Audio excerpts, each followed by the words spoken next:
Fala comigo, seres das trevas.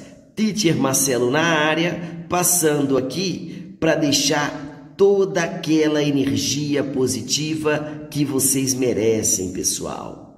Você que ainda não está inscrito em nosso canal, se inscreva no nosso canal, aperta aí o sininho para você receber toda essa programação diferenciada em tempos de quarentena. Beleza, moçada? A aulinha de hoje iremos falar um pouquinho a respeito de tabela periódica. É um assunto que o teacher adora. Antes da gente começar essa aula, eu recomendo um livro para vocês que se chama O Sonho de Mendeleev. Nesse livro, ele retrata toda a história da alquimia, o término da alquimia, o surgimento da química como ciência, até a invenção da tabela periódica. Convém ressaltar que no ano passado, a tabela periódica, ela completou 150 anos da tabela periódica de Mendeleev, moçada. Data redonda, né? Data redonda, esses vestibulares, eles adoram. Beleza? Então tá bom. Tudo começou em 1817, as tríades de Dobeheim. Eu não sei se minha pronúncia está correta, mas é algo muito próximo disso. Então me ajuda. Olha o que esse cara pensou. Ele pegou aqui 3 elementos, tipo lítio, sódio e potássio. Aí depois ele observou o cloro, o bromo e o iodo. Cálcio, estrôncio e bário. Olha o que esse cara fez, moçada. Ele observou que se você pegar a massa do lítio, soma com a massa do potássio, divide por 2, você encontra a massa do sódio. Beleza? Essa coincidência também ela acontece quando você faz o mesmo procedimento com cloro, bromo e iodo, cálcio, estrôncio e bário. Convém ressaltar que na tabela periódica que nós conhecemos hoje, nós temos 118 elementos químicos. Quando os cientistas eles começaram a observar a necessidade de construir uma tabela para pensar numa organização diferente, eles conheciam, em média, 63 elementos químicos. Então, podemos aproximar aí que essa necessidade em formar uma tabela periódica, adquirir uma tabela periódica, ela começou a se aflorar, podemos dizer assim, quando eles conheciam por volta de 50% dos elementos químicos. Então, esse mesmo procedimento acontecia com cloro, bromo e iodo, como o teacher já mencionou, e acontecia também com cálcio, estrôncio e bário. Evidentemente que, com o passar do tempo, com a descoberta de novos elementos, essa tríades, ela acabou caindo em desuso. Tudo bem? Então tá bom. Em 1862, surge aí o parafuso telúrico de Chancotoa. Eu não sei se a pronúncia ela está perfeita, mas eu volto a frisar, é algo bem parecido, ou não, né? Então me ajuda. Esse cientista, moçada, ele era fã da matemática e fã da química. O que ele pensou? Ele pensou assim, ó, então tá bom, eu vou pegar um cilindro, essas linhas aqui, pessoal, é como se os elementos químicos eles estivessem dando uma volta no cilindro, beleza? E em média, cada volta dessa, pessoal, vai ter aí, em média, 16 elementos químicos. Então, olha o que esse cara observou. Ele observou assim, ó, que quando ele vai dando essa volta várias vezes, por exemplo, o teacher colocou aqui, ó, bolinha vermelha, bolinha vermelha, bolinha vermelha, bolinha vermelha. Cada bolinha dessa seria um elemento químico diferente, evidentemente. Bolinha azul, bolinha azul, bolinha azul, bolinha azul. cada bolinha é um elemento químico diferente. E ele observou que quando você observa por meio da vertical, essas propriedades, elas são semelhantes. Essa é a ideia do parafuso telúrico de Charcot-Tolard. Ok? 2 anos depois, surgem as leis das oitavas de Newlands.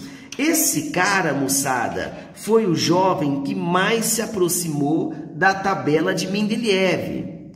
O interessante é que esse Newlands, ele gostava muito de química e muito de música. Tudo bem? Então, esse cara, quando ele fala assim, lei das oitavas, ele chegou a ser questionado. Como assim, teacher, lei das oitavas? Ele fez assim, ó. Ele colocou aqui o elemento químico 1, 2, 3, 4, 5, 6, 7. O oitavo tem características parecidas com o primeiro.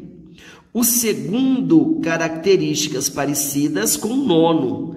E assim sucessivamente. E o interessante, quando ele foi questionado por que lei das oitavas, ele falou, muito simples, por causa das notas musicais. Dó, Ré, Mi, Fá, Sol, Lá, Si, Dó. Ele associou a tabela periódica com as notas musicais. Ele foi muito massacrado na época dele. A galera começou a falar assim, esse cara tá louco, velho. Ele tá colocando música com tabela periódica, nada a ver. Como assim? Que critério é esse? Ele foi muito massacrado. Depois ele faleceu, depois de algum tempo. E quando surge a tabela de Mendeleev, a moçada começa a associar a tabela de Mendeleev com a ideia de Newlands. Beleza? Então, ele chegou até ganhar, a família dele chegou até ganhar uma medalha de honra ao mérito. Ele foi muito massacrado, coitado, e só foi reconhecido após a morte. Em 1869, surge quem? Surge Dmitri Mendeleev. Esse foi o cara da tabela periódica. Ele nasceu numa família com 17 irmãos, ele era filho caçula. Ele chegou a trabalhar numa empresa de vidros que pertencia à sua família.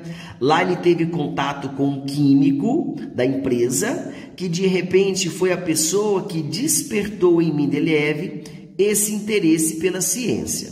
O Mendeleev, quando ele montou a tabela periódica, você observa que até então todos esses cientistas, eles pensaram na tabela periódica de acordo com a massa dos elementos, ordem crescente das massas. Mendeleev não foi diferente. Inclusive, o único equívoco cometido por Mendeleev na construção da tabela periódica é que ele organizou essa tabela periódica em função da massa atômica. Ele montou essa tabela em ordem crescente de massa atômica.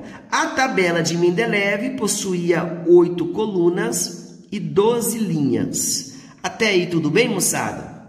Estão comigo? Outros químicos na época, eles chegaram a uma tabela parecida com a tabela de Mendeleev.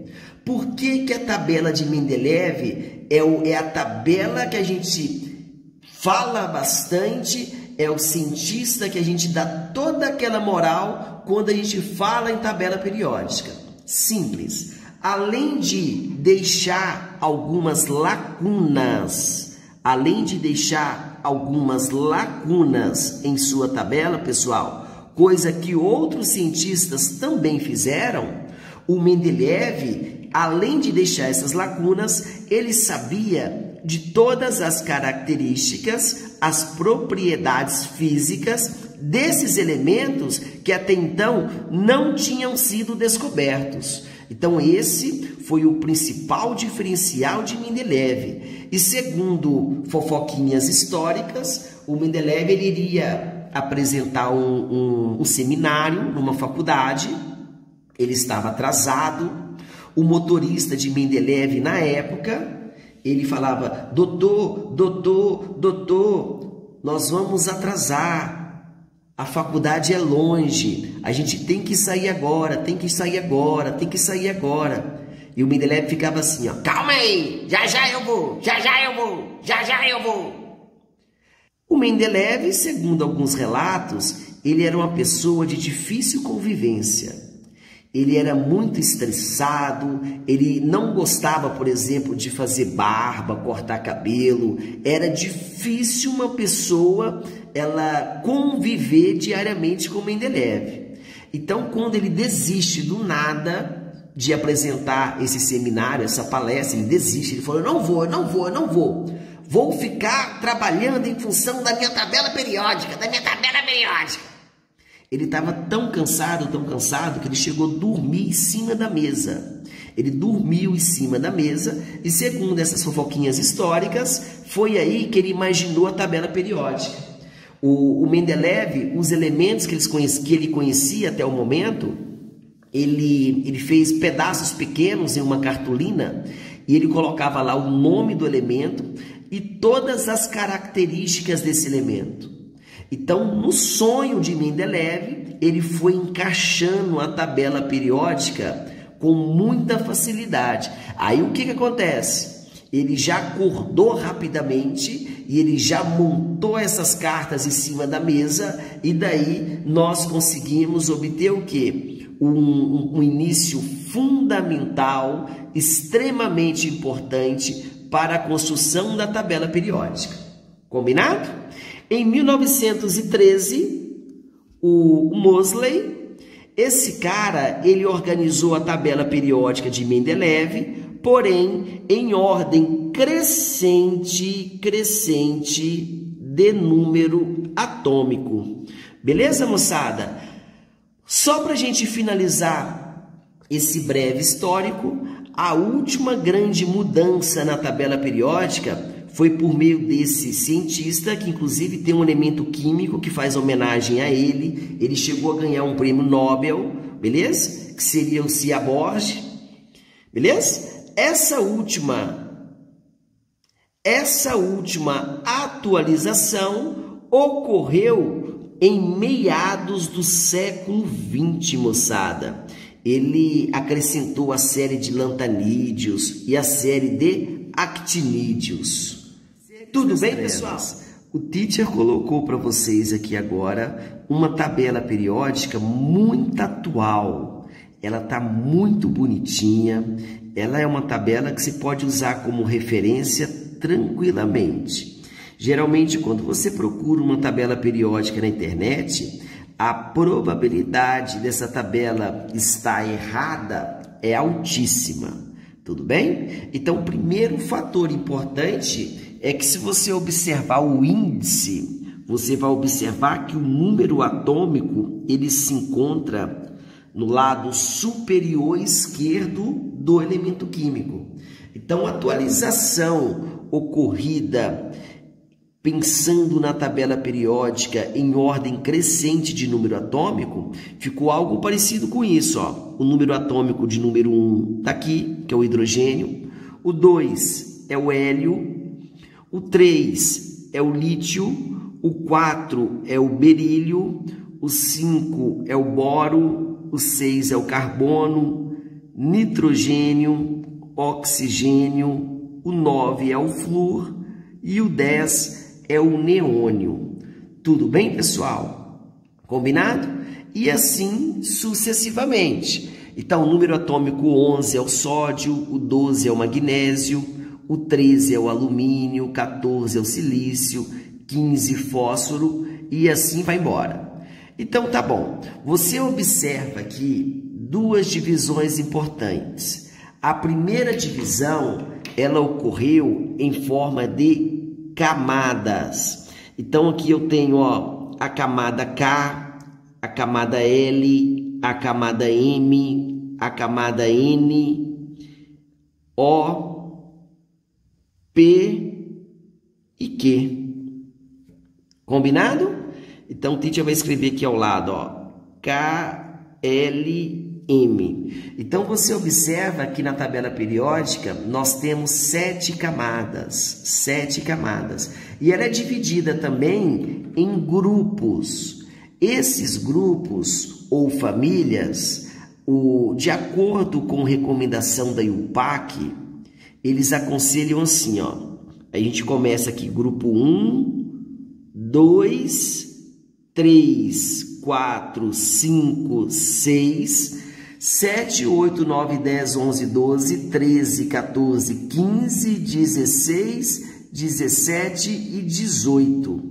Então, a tabela periódica atual, ela vai ter 7 camadas e ela vai ter 18 grupos. Essa tabela periódica, ela é dividida em 4 grupos. No primeiro grupo, a gente vai pensar no hidrogênio. Lembrando que o hidrogênio, moçada, ele possui características exclusivas, características únicas.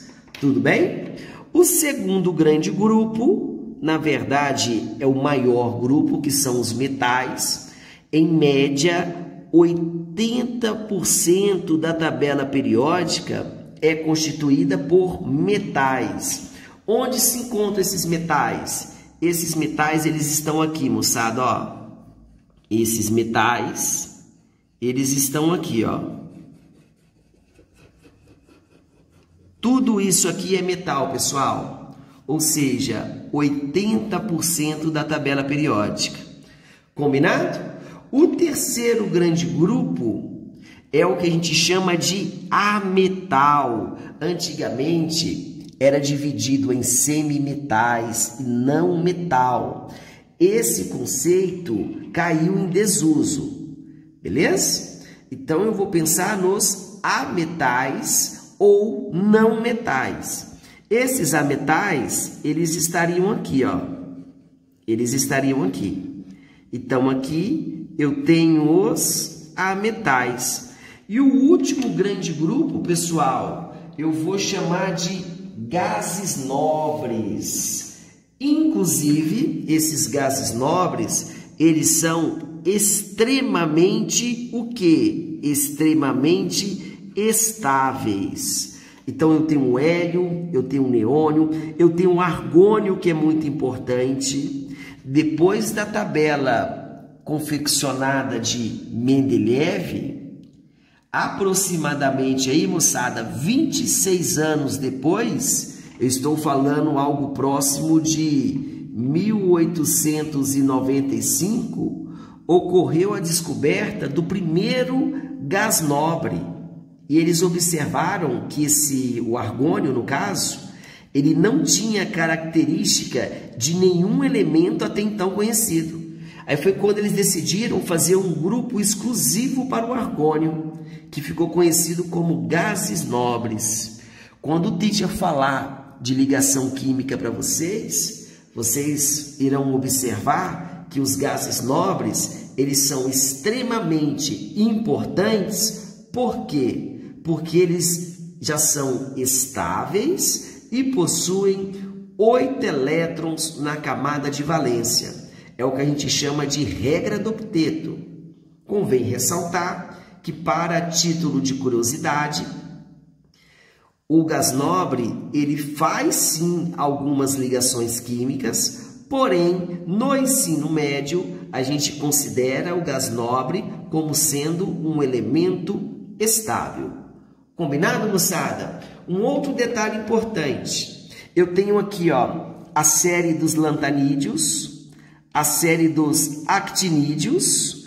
Você observa que essas duas séries, elas entraram na atualização que ocorreu em aproximadamente 1940, que foi a última grande atualização da tabela periódica.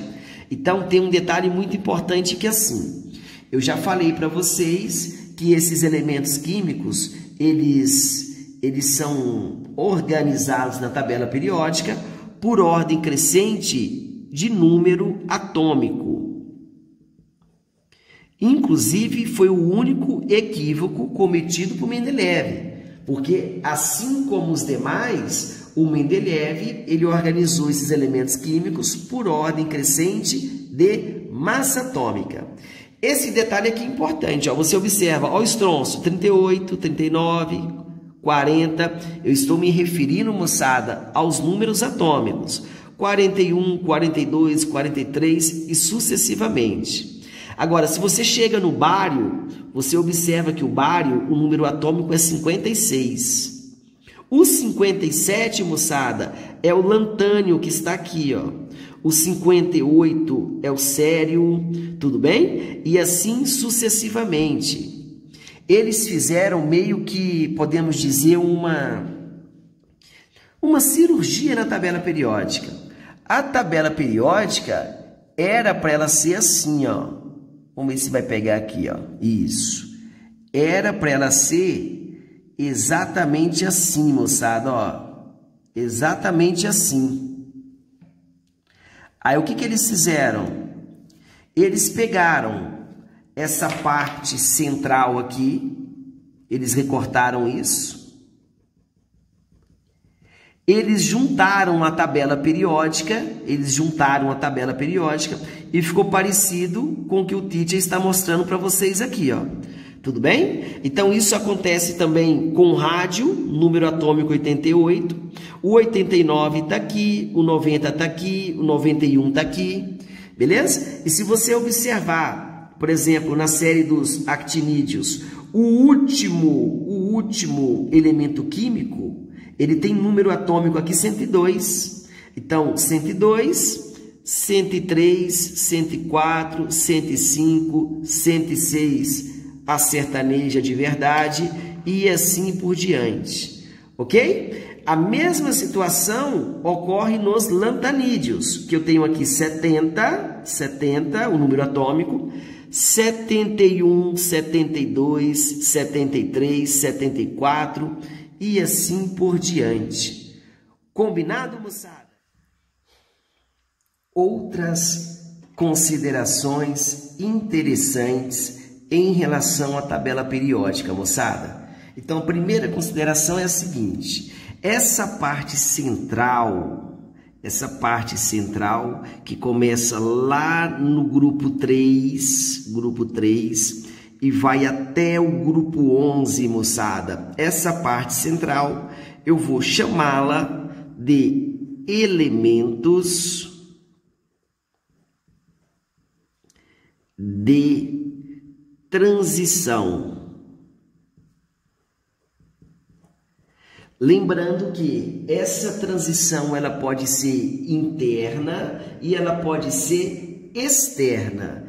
No caso, elementos de transição externa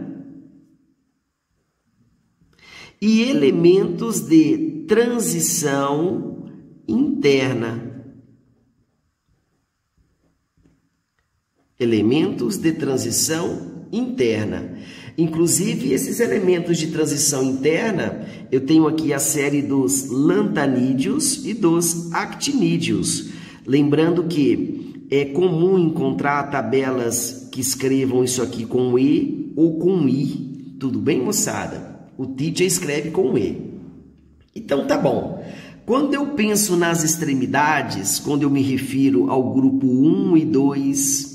e do grupo 13 ao 18, são os elementos mais importantes da tabela periódica. São os elementos que vocês têm que saber identificar os principais. Então, eu tenho aqui, ó, elementos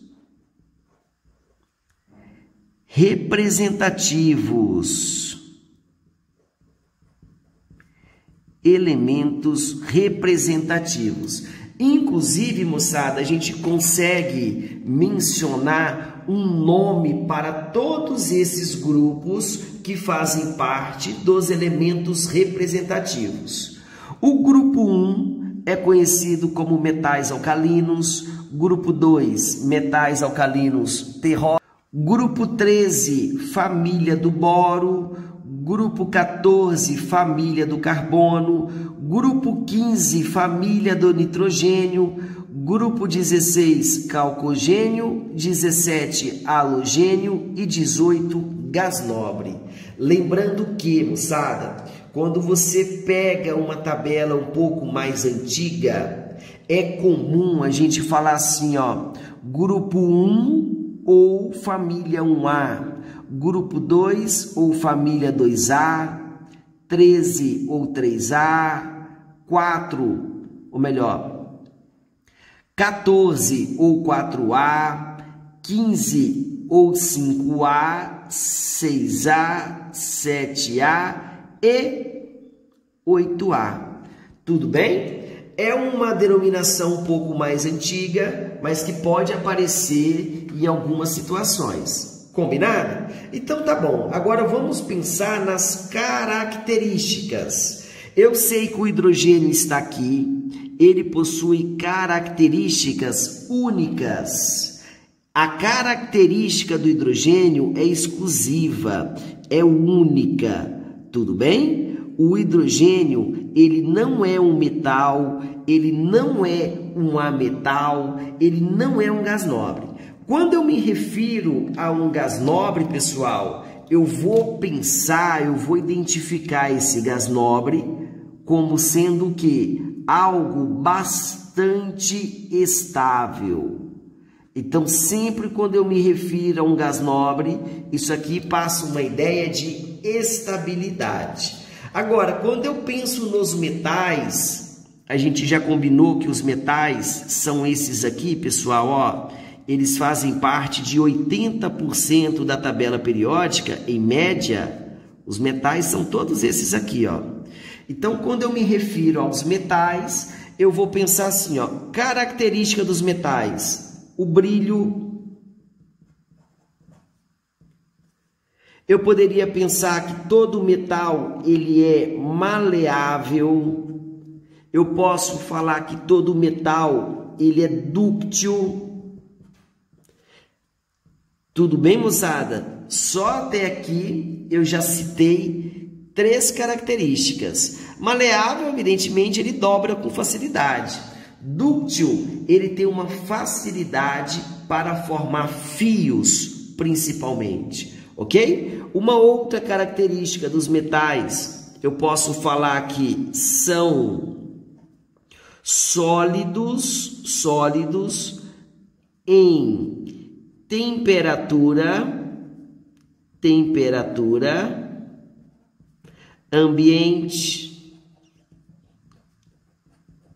São sólidos em temperatura ambiente, exceto quem, moçada? Exceto o mercúrio, conhecido como Hg. Beleza? O mercúrio, então, é o único metal que é líquido em temperatura ambiente.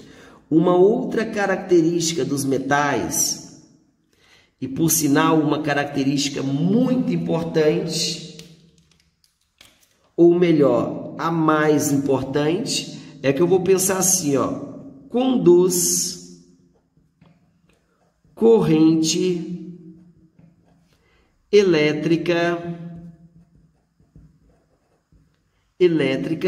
no estado sólido ou fundido. Ou seja, se você fornece calor para um metal, ele passa de sólido para líquido, ele continua conduzindo corrente elétrica. Tudo bem? Quando eu me refiro aos ametais que estão aqui, pessoal, ó, eu posso pensar em uma característica, eu posso citar a primeira, eu vou escrever assim, ó, são sólidos, líquidos e gasosos em temperatura ambiente. São sólidos, líquidos ou gasosos em temperatura ambiente. E a segunda característica dos ametais, o teacher vai escrever assim, ó, não são bons condutores de corrente elétrica. Então, os ametais, eles não são bons condutores de corrente elétrica. Até aqui tudo bem, moçada? De boaça? Tamo junto? A última consideração importante é quando eu me refiro aos elementos químicos com um número atômico menor que 92, eles são encontrados na natureza e eles se chamam cis-urânicos, com exceção do tecnécio, bromécio, astato e frâncio.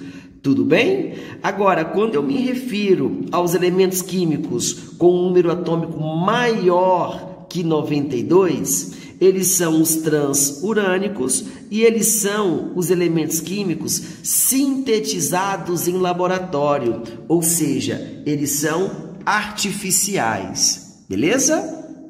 Seres das trevas, para a gente finalizar esse módulo 4 referente à tabela periódica, o teacher ele vai ensinar para vocês agora como identificar um elemento químico na tabela periódica.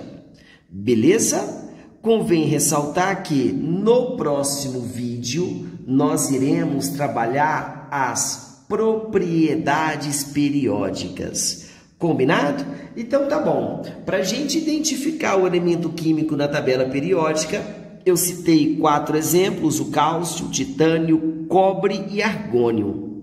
Lembrando que sempre quando a gente identifica um elemento químico na tabela periódica, evidentemente ele é neutro, ou seja, a quantidade de próton é igual à quantidade de elétron. O teacher, se você observar, eu já até coloquei os exemplos aqui na tabela periódica, a gente já sabe onde encontra.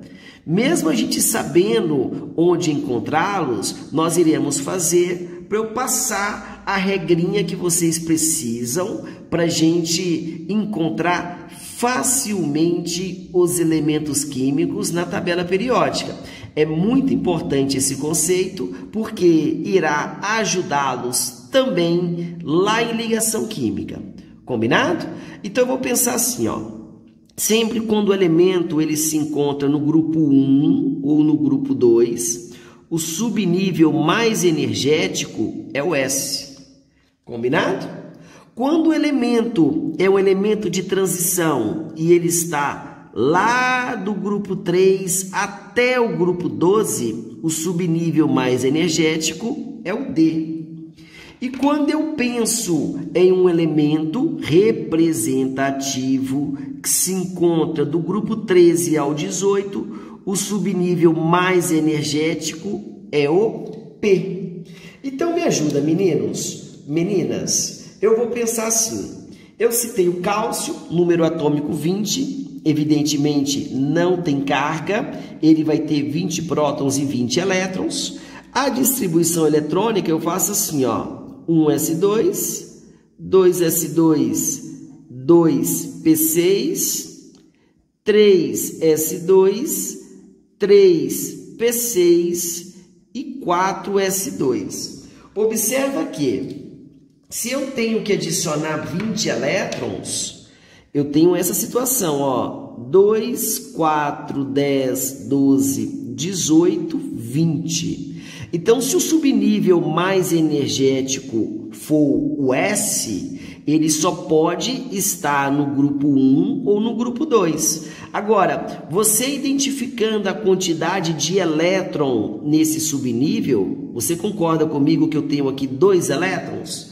Se eu tenho 2 elétrons, esse jovenzinho, ele se encontra no grupo 2. Até aqui bateu.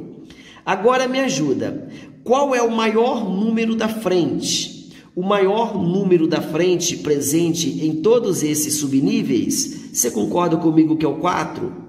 Então, além de estar no grupo 2, ele se encontra no 4º período.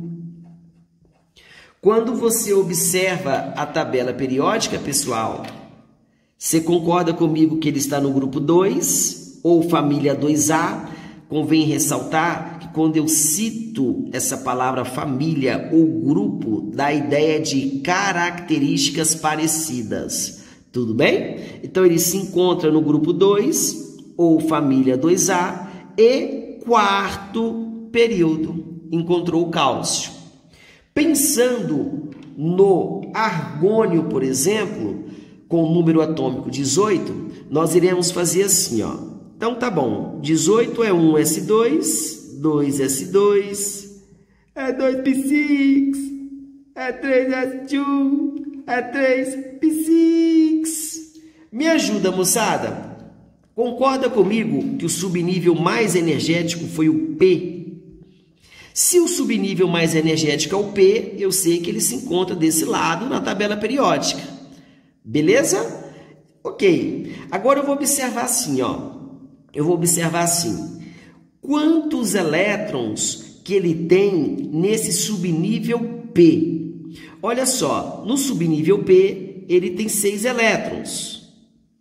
Combinado, teacher? Bonitinho. Quando eu penso nesse subnível P, eu tenho que encontrar a quantidade de elétrons presentes no terceiro período. Olha só, porque isso aqui é 3p6 e aqui eu tenho 3s2. 2 com mais 6, então, na verdade, quando é o P, eu vou considerar a quantidade de elétron presente na camada de valência. Tudo bem? Concorda comigo que 2 com mais 6, eu não tenho 8 elétrons? Então, tá bom. Se eu tenho 8 elétrons, o grupo seria a família 8A. Agora, toda vez que eu me refiro família 8A, para eu encontrar em função do grupo, 8A está aqui, ó. É só somar 10. Então, 8 com mais 10, grupo 18. Se você já quer encontrar em função do grupo com essa definição que é mais correta, você pode pensar assim, ó. Então, tá bom, teacher. Toda vez que eu penso no P, eu vou observar a quantidade de elétron presente na camada de valência, que nesse caso são 8 elétrons, e eu vou somar 10. Pronto. Aí você já encontra o grupo da maneira correta, bonitinha. Mesma situação do item anterior. Qual que é o maior número da frente? Concorda que o maior número da frente é o 3? Então, além de estar no grupo 18, ele se encontra no terceiro período. Terceiro período. Combinado, moçada? Olha para o grupo 18, terceiro período. Teacher, eu posso fazer assim, ó. Você colocou aqui o período e a camada desse lado. Eu posso colocar desse lado para ficar mais simples? Pode. Aqui, ó. Você enxerga mais facilmente. Combinado? Então, ó, grupo 18, terceiro período. Lembrando que o que você precisa saber para resolver exercício de ligação química é identificar esse subnível mais energético quando for S e P. Você observa que o D e o F aparecem muito pouco.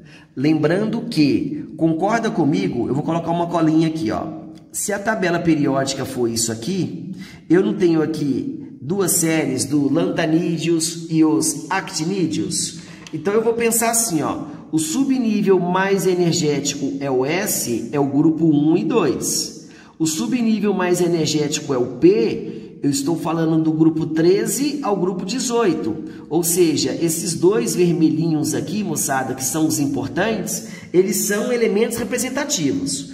Quando terminar com D, é transição externa, e quando termina com F, que você nunca vai ver em exercício, porque é um número muito grande, vai ficar bem trabalhoso, o subnível mais energético iria ser o F.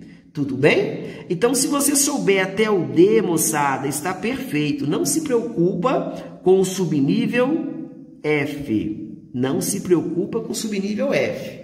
Combinado? Então, me ajuda. Eu vou pensar assim, ó. Vamos primeiro no titânio. Titânio, número atômico 22. Eu tenho que fazer a distribuição eletrônica. Então, isso vai ficar assim, ó. 1s2, 2s2, 2P6, 3S2, 3P6, 4S2, até aqui deu 20. Para 22, eu preciso de quanto? Eu preciso de 3D2. Observa que quando o subnível mais energético é o D, eu estou me referindo a um elemento de transição. Combinado? Você vai pensar assim, ó, eu tenho quantos elétrons nesse D? Eu tenho 2 elétrons. Para você não errar nunca, gente, sempre quando terminar com D, você vai somar 2. Na verdade, o que você soma, moçada, você observa que sempre quando aparece o subnível D, o anterior é um S. Então, você vai somar com esse cara aqui, ó, com esse 2. Então, eu vou pensar 2 com mais 2, 4. Esse cara se encontra no grupo 4. Qual é o maior número da frente? O maior número da frente é o 4. Ou seja, ele se encontra no 4º período. Quando eu faço a mesma coisa com cobre, olha como é simples. 1S2, 2S2, é 2P6, é 3S2, é 3P6, é 4S2, é 3D. Para dar 29, 3D9. Beleza, teacher, terminou com D. Legal, eu tenho 9, eu tenho que somar 2, 9 com 2 é o que, moçada? 9 com 2 é o grupo 11. Qual é o maior número da frente? É o 4, 4º período. Quando você observa essa situação aqui, moçada, ó, 4º período, grupo 11. Tudo bem? 4º período, grupo 4. Então, a gente encontra facilmente quem, moçada? O titânio e o cobre. Tamo junto, muita saudade de todos vocês e um forte abraço. E nunca se esqueça disso, hein, moçada? Apesar da distância, estamos sempre juntos. Beijo, galera!